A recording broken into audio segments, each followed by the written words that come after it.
definitely turn your volumes up on this part. Hear that? Boom.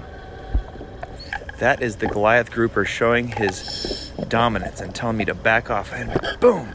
Big old lionfish. This little hole here is known as the lionfish swim through. That's how it's marked on our maps on the boat. And we come here because every time we come here, there's tons of lionfish, because this is a hot spot for lots of minnows to be trying to avoid predators. But they don't realize the lionfish is such a predator, and they hide out here. And so did this Goliath. He's a little tiny guy, very small Goliath grouper. But right next to this Goliath are a whole bunch of lionfish. I cleaned him out real quick. This spot is kind of a hard spot to find because it's amongst a lot of other rubble and a lot of other reef. So it's definitely not the easiest chunk of reef to find. Boom. We cleared them out, and now we move on to the next spot. So we are out here as Lionfish Extermination Corporation, a nonprofit that hunts lionfish. And here is another Goliath. See him running around? This is the old outfall pipe that used to pump human waste, cleaned human waste back in the day. And they've actually shut this one down. There's still a couple running in the state. But look at this pipe. And there's a lionfish. And look inside the pipe real quick. That's a Goliath in the pipe. He actually made a turnaround in the pipe, which is kind of crazy. He must be pretty small, because that pipe it's big, but it's not that darn big. I come back to see if he's still in there. But see, this is also a hot spot for lionfish, because there's lots of minnows and there's places to hide. Sometimes the lionfish will go down in that pipe, and I can't get them. So I was definitely trying to make sure I could snag them before that happened. This is cool. This is a beautiful hogfish. Do a little flyby. But this poor little hogfish was having some trouble. This is a very little lesser amberjack. And this thing will not leave him alone. Look at this. It's like glued to his side. And he was just freaking out. This poor, I think it might be a female, I'm not sure. Hogfish is trying to lose this guy. You can't tell the fish is on there, but then you can see it right there. And he gets loose and comes back. It was the wildest thing seeing this guy. He's like, get up. He's just trying to lose this little bastard. But I think he got rid of him. Then I decided to stop filming. It was pretty funny though. I'm out here pretty deep, over 100 feet. And that's a pretty typical dive. Pretty much every dive we go to around 100 feet. That's where we usually find more lionfish. A lot of the other divers have killed them in the shallow areas because they're invasive, and anybody who sees them who has the right equipment should remove them. It's actually technically illegal to not remove a lionfish. If you were to catch a lionfish on your pole, which is extremely rare because they hunt very slowly, but if you were to catch one on your pole and then release it, that's technically not legal.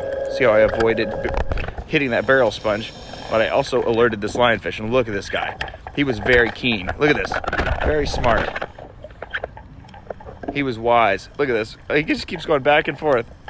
I'm like, oh, nope. Okay, I'm gonna go over here. I'm gonna try him over here. Oh. And finally, he fled to another area, and I was able to grab him. Now we take these lionfish and we go to restaurants and we will sell them. Look at this guy real quick. See the color change? That was pretty cool. It was a very dark mutton snapper with kind of a hiding pattern, and then all of a sudden it turned into a white sand fleeing pattern on the skin.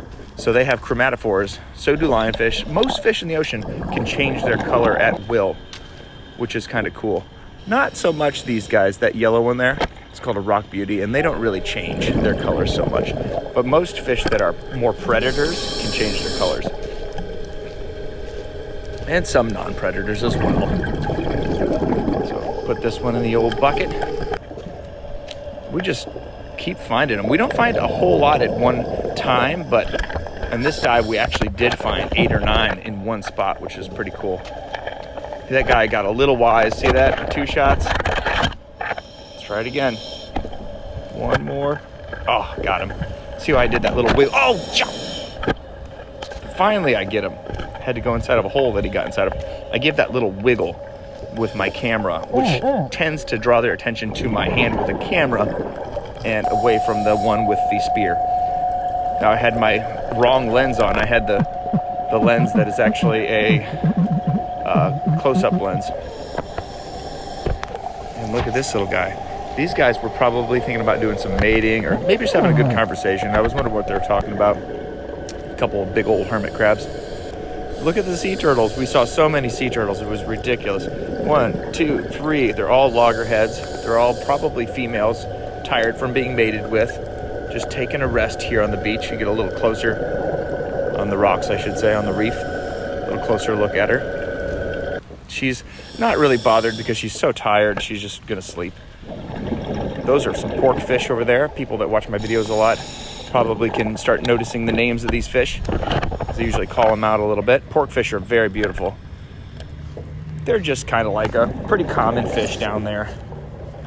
You see pork fish. I like to say, whenever you see pork fish, sometimes you'll see lionfish, because they usually kind of lead you. Look at this guy. That's called a soap fish. And the soap fish got its name because it has a nasty, bitter kind of slime that comes off it when you catch it. Fishermen name most of these fish in some way or another. Look at them go. And they're very similar to, they're in the grouper family, I believe. But they have the panther grouper. They're very similar looking to a panther grouper that some people have in their fish tanks. And look here, this is the spot with all these lionfish. I put this chunk of video in my hoodie giveaway video. And most people noticed that there were 8 lionfish. I go to shoot twice at one fish, and that's why people thought that there might be 9. But if you keep a good eye, you can see that there's 8 lionfish in here. There's another one. It's pretty rare to find a spot with this many lionfish in one area, but it was pretty cool to find. I cleaned up shop. And no, they must have just had their bellies full, just hanging out, resting, waiting for the next feeding. And I took full advantage. Just nailed them. This little rock beauty would not get out of the way, so I said, I'll just be real careful. Shoot around. They say, people say all the time, like, why don't the lionfish run? Why don't they flee? And the truth of the matter is they're so confident that their spines will protect them from anything, pretty much, that even a person coming up that they've never seen before, they don't see a threat. They just put up their spines like they do with everything else. And if you try to go after them, then they'll just scurry away into a hole. But using a spear is a little bit like cheating. You know, we cheat a lot as humans. You know, we wouldn't be eating half the things that we eat if it wasn't for tools. So we're definitely cheating a lot. There's another one. Bam! Now, see how I spooked that last one? That one is now going to be harder to shoot. That's the one that people thought was the 9th, when actually it was the 8th. Because it kept getting away. I'd go nice and easy. Boom! Oh! Missed it again. Oh, missed it again! This is how many times I actually missed it. I think I edited the video to where I only missed it once. But I missed it 3 or 4 times. So they can evade the spear pretty well if they find out what's going on. So you typically don't want them to know that. But look at this. Beautiful little eel down there. Give him a look. And over here, another eel. Now these are the green moray eels. And they are actually, I guess they say that the slime on them is green, and that's why they're green, but they're actually not green. Very confusing. But they are pretty darn gorgeous. They're like little dragons. Sometimes I'll give a lionfish to one of them. So it looks like we are about out of time here. I've got a good amount of gas, but I'm still about 5 minutes to deco. And deco means basically you're pretty saturated with nitrogen and you got to get the heck out of there. Woohoo! Cute little trunk fish. So our dives usually last an hour or less. Sometimes if I'm in shallower waters, it's my boat, so we can kind of make up our own rules and stay a little bit longer than an hour. But I've got 3 dives to do, so I don't want to make it last too darn long. Look at this little juvenile. It was so cute. Little juvenile angelfish. And one last beautiful loggerhead. He says, I don't know about you, I'm out of here. I hope you guys enjoyed this video. We're about ready to call it a day. We're into deco about 5 minutes here, 4 or 5 minutes. And that means we need to go up with our catch. Thanks for watching. Thanks for all the follows and likes and comments. And we'll talk to you soon, guys. Woohoo!